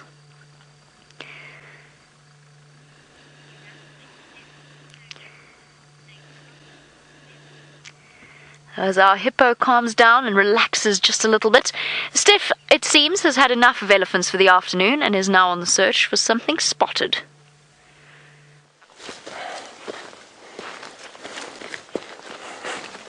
I have had enough of elephants. They scare me after a while, to be quite honest. So we decided to come look for something even more dangerous, leopard. Where we are right now, there were some vervet monkeys busy alarm calling. Now, vervet monkeys only alarm call for predators. It could be an eagle, it could be a lion, it could be a leopard, could be even be a snake. But to be honest, the tempo that they were alarm calling at, just there's a leopard somewhere in this particular area. And what I'm going to try and do is try and triangulate where these monkeys are and see if we can pull a leopard out of the bush here for you today. Anyway, we're going to carry on doing that. In the meantime, we're going to send you over to James in the tent. It would be very, very exciting if Steph were to manage that and pull that one out the bag. He is, of course, one of the greatest trackers in the Lowveld, and his name is Herbert. And they go, monkeys go. Right, we're going to play a game. Are you ready for a game, everybody? The game is called Two Truths and One Lie. I'm going to give you 3 statements about these 3 creatures. You're going to pick which one is absolute rubbish, and you're going to write hashtag Safari Live, answer 1, answer 2, or answer 3, depending on which one you think is rubbish. That is a Lavalliance cuckoo, and it lays its eggs in the nests of an arrow-marked babbler, and they never meet their youngsters. So that's that one. This is a cuckoo bee. A cuckoo bee lays its eggs in other bees' nests and never helps to raise the youngsters. And this one here is a spider hunting wasp. That is a hapless spider there. And they kill spiders and then lay their eggs inside the carcasses of those spiders. So that is hashtag Safari Live, answer 1, answer 2, or answer 3, depending on which one you think is rubbish. The Lavalliance cuckoo, the cuckoo bee, or the spider hunting wasp. Good. We'll find out what the answers are after we come back from this little break, as we wish Steph very much wellness in his search for the leopard.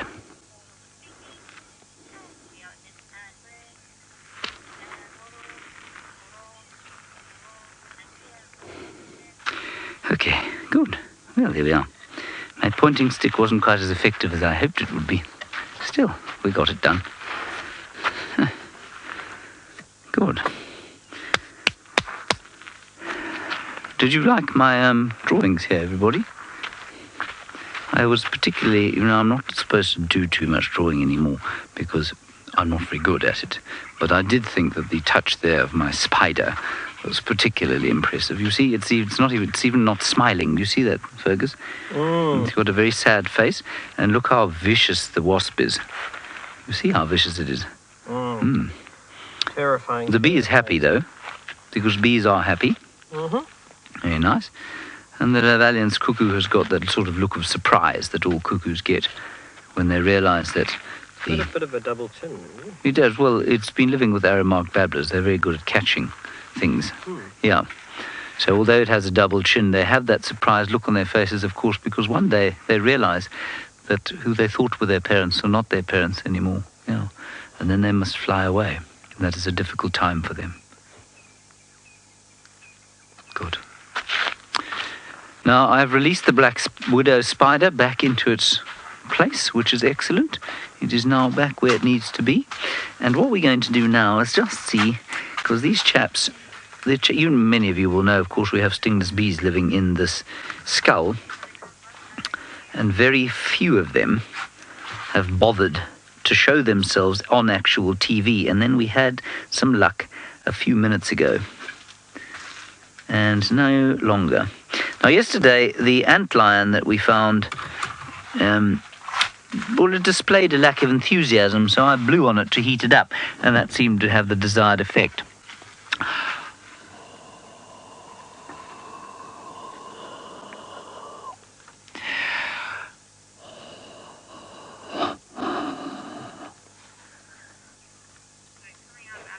See if that works. Okay, now I've just got to figure out what our answers are to our 2 truths and 1 lie, my 10th document.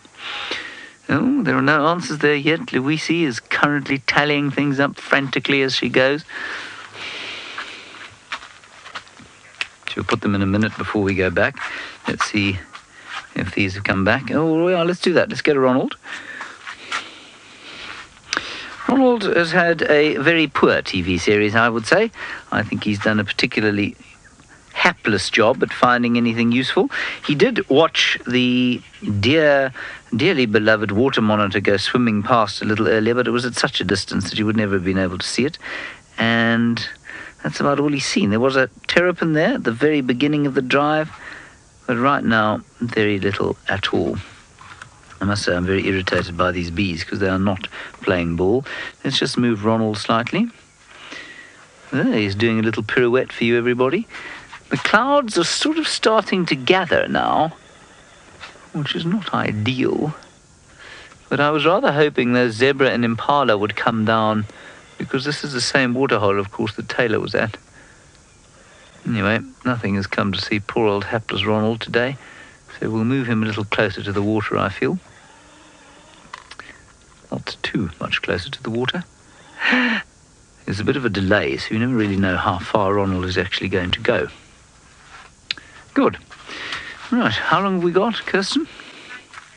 We've got 90 seconds to coax these fellows out. Little bees, would you come out to see us? Little bees, we want to put you on TV, because bee rhymes with TV, and so does the word see. Ah, good, we've got answers now. And well, there is a bee actually coming out. Can you believe it? How wonderful. This is the first time I've ever won this game. I've won this game. It's the first time ever I've won this game. Sorry. Yes. Me against 1.5 million. I'm the winner. Kirsten, of course, is now keeping a very straight-laced voice, despite my adulation. 65 and 15. 15, 65, 21. Hang on. Stay there. 21, 65, 15. 21, 65, 15. 21, 65, 15.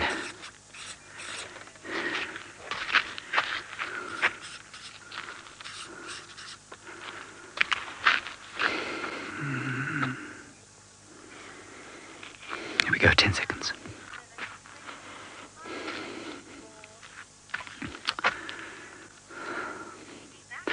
Welcome back to your own very special Mother's Day live safari. We're coming to you from the reaches, far reaches of southern Africa and, of course, the Great Plains of the Masai Mara. My name is James Hendry, and hashtag Safari Live is how you get hold of us. It's always good to hear from you, and thank you very much for your shout-outs. As you look at the results of 2 truths and 1 lie, I will tell you that little Mia Wallington sends a shout-out to her mother. Dan in DC sends a shout-out to his mother, who he says is his mother first, and a Safari Live viewer second. And then, Laura, you send a very, very nice shout-out to your viewer mother, who is 75 years old.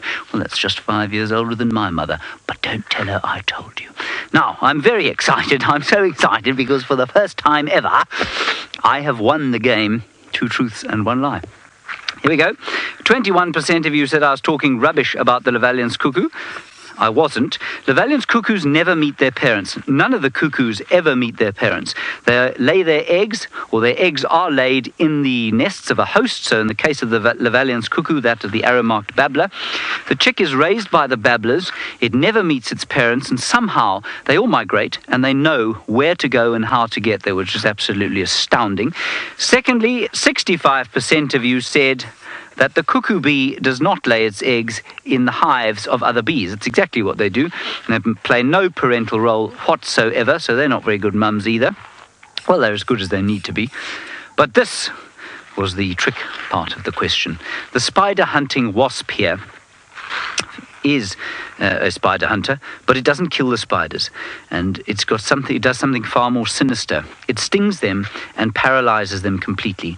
It then lays its eggs inside the spider's abdomen, and the larvae hatch and eat the spider while it's alive. It's a brilliant way of keeping the food completely fresh for the larvae, but imagine the horror of being that paralyzed spider and being eaten from the inside. Oh, Taylor is with another hippopotamus.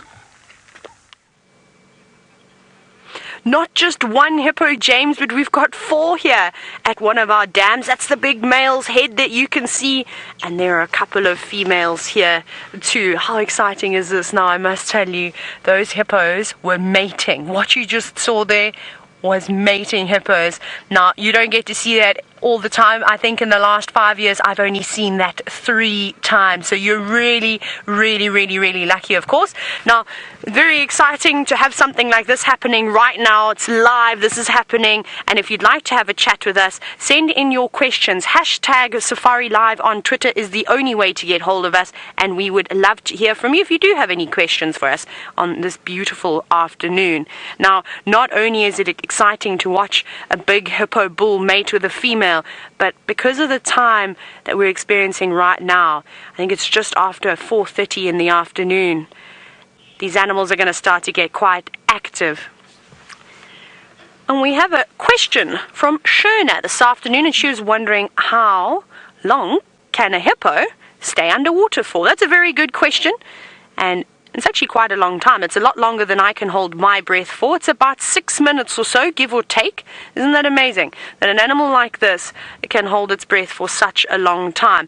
Now, as we look here and watch these hippo, they're resting at the moment. They're not really getting up to too much, but I suspect the weather's cooled down. The light is slowly starting to fade, and I think if we are lucky enough, we might actually get them walking out of the water. Hang on, he looks like he's mounting the female again. Look how massive he is. Look at the size of his head.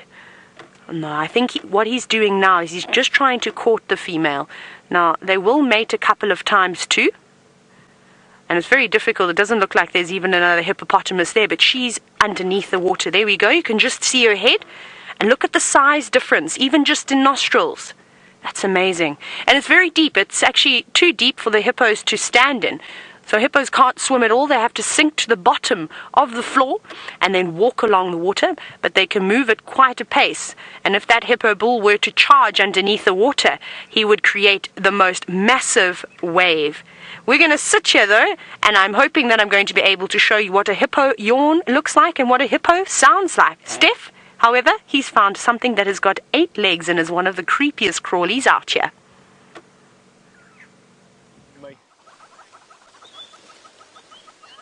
Isn't that amazing that you're seeing mating hippo? I think in all 18 or 19 years I've been walking around in the bush, I've only seen that once before in my whole life. It's really, really cool. What you're looking at here is a garden orb spider, the second largest orb spider that we have here at Djuma Private Game Reserve here in the southern tip of Africa. Just look at that. Very typical, hanging head down, legs in that X pattern, and waiting for grasshoppers to land in her web. She is really good at catching large hopping and flying insects, in particular locusts. They've got a really strong web, and they've got that zigzag pattern in the middle of their web that they can add sort of a springy strength to their web, and that enables them to catch things that are a lot larger than what other webs of similar design would be able to do. Now, she's a mom. The male is about 100 times smaller than what she is. Can you believe that? And they are smaller than what she is because if they were around about the same size or a little bit smaller, she would actually consider them prey and she would actually eat them. So to avoid being eaten, the males have developed into these tiny little creatures and become unobtrusive. And what they do is they wait on the outskirts of the web, usually until she catches something, and then while she's busy feeding and wrapping them up, they come rushing in, and then they come and mate with her quite quickly. Nice, eh? Anyway, we're going to carry on our search for that leopard. We're looking quite hard. We're hoping we're going to find it before the end of the show. Let's hold thumbs. In the meantime, we're going to send you over to Jamie, who's sitting at Chitwa Dam. I'm sitting at Chitwa Dam, and believe it or not, that funny little mound over there is actually a baby hippopotamus. So you've seen the male with myself, the mating hippos with Taylor, and now that is the end product of 8 months worth of gestation. There's a little head popping up, just wait till you see Mum. There's Mum. How awesome is that? Look how sweet that is. Little baby hippo that isn't big enough to rest its feet on the ground while it sleeps or on the bottom of the dam is resting on Mum's back. Happy Mother's Day, everybody. How gorgeous is that scene in front of you? Hippos definitely among some of the best mums that we get out here. Very protective and, of course, acting as the ultimate, quite literal, support system for their babies. Hey, little one, it's almost time for them to start heading out and going out to graze, which is what hippopotamus do at night.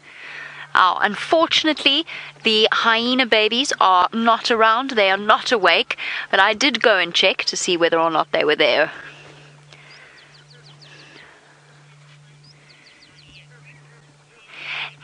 Oh, wonderful. We have a question from a 4-year-old viewer called Taylor.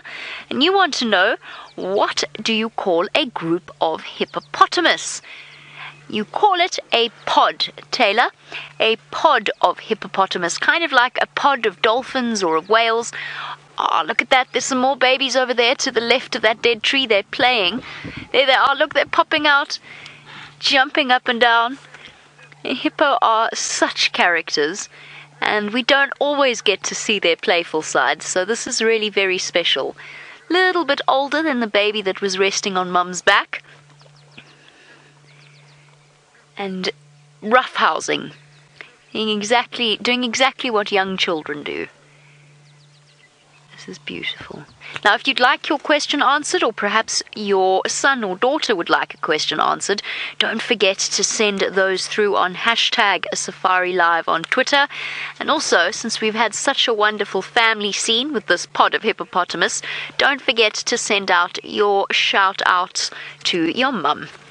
Right, now I think we have time for James to give you one more game. Let's head across to him.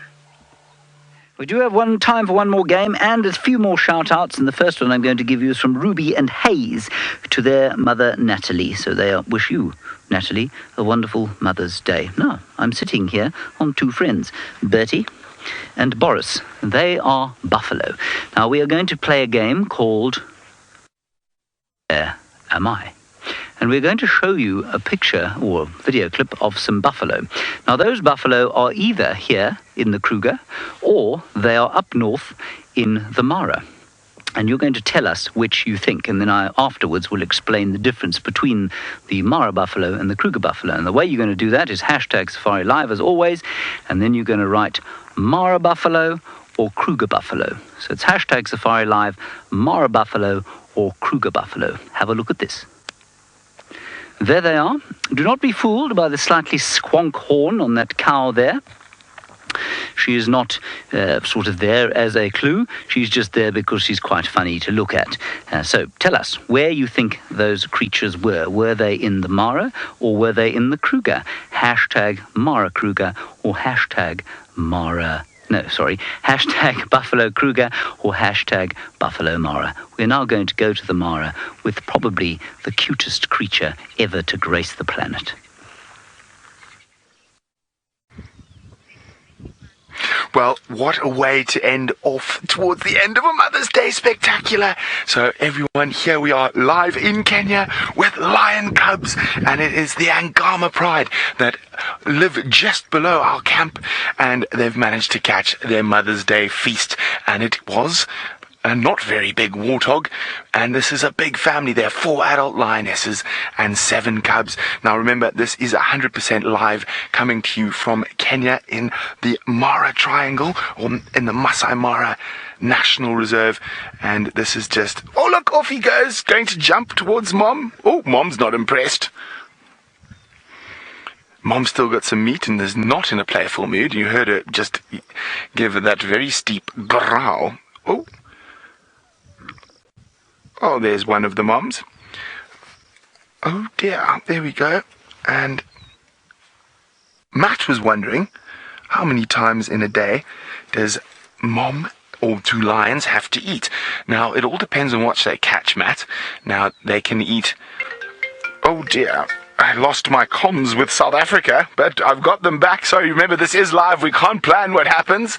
Sorry about that. But okay, sorry, Matt. I was talking about how often lions hunt. And they do hunt sometimes twice a day, especially if they're focusing on small creatures like warthog. And while the migration is not here, this Angama Pride specializes in warthog. So that is what they're being eating. Now, it makes it quite difficult to find and follow because they're hunting these warthog in this really long grass. So I'd probably say these guys are killing almost every day to keep 7 cubs well fed. But if they catch something bigger, they might not eat for 2 or 3 days. Okay, that cub's going to get growled at again. Sneaking a bit close to Mom, who's still eating.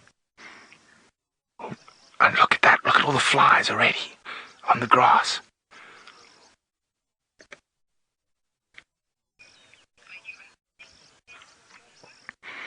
Okay, now, look at all these wonderful little cubs. There are 7 of these little monsters. I'm going to try and move around to get you a better view. But while we do that, let's go back all the way to South Africa to Taylor and a hippopotamus. Brent, I think it's fantastic that you've managed to find and show everybody adorable lion cubs. They must be one of the cutest creatures out in the bush, especially when they're that young. But another creature that I do find sort of quite sweet is indeed the hippopotamus. Now, a moment ago I'd mentioned to you that at this time of the day, normally the hippos start to get a little bit on the rowdy side. There we go, look.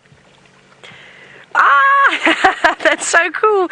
So that's a female hippo, and I think it's the female that the male had been showing some interest in earlier. He keeps moving between 2 cows, so I think they could be, but 2 of them could be in estrus. And she's being very frisky this afternoon.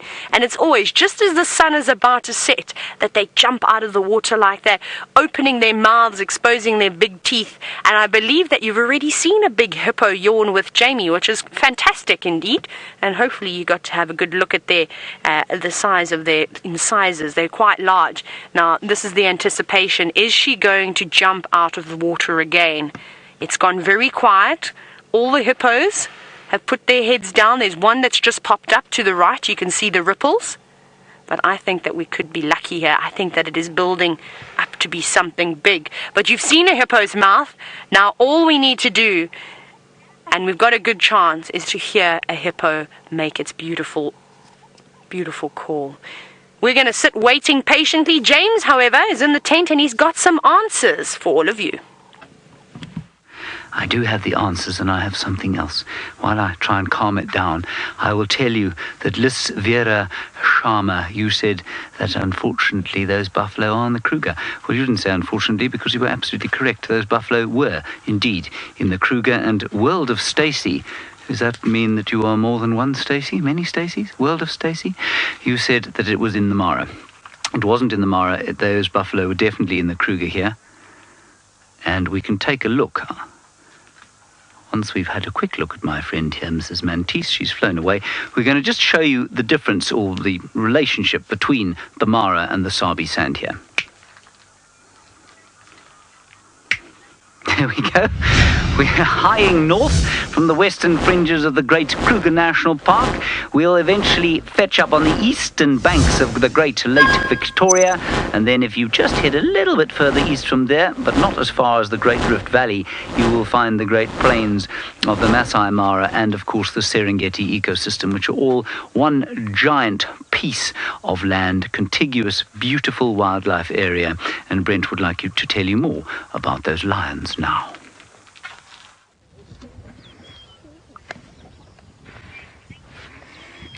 Now, if we keep quiet, you can hear some of the most spectacular little noises being made by these cubs as they try get their meal. So I'm just going to keep quiet for a few seconds.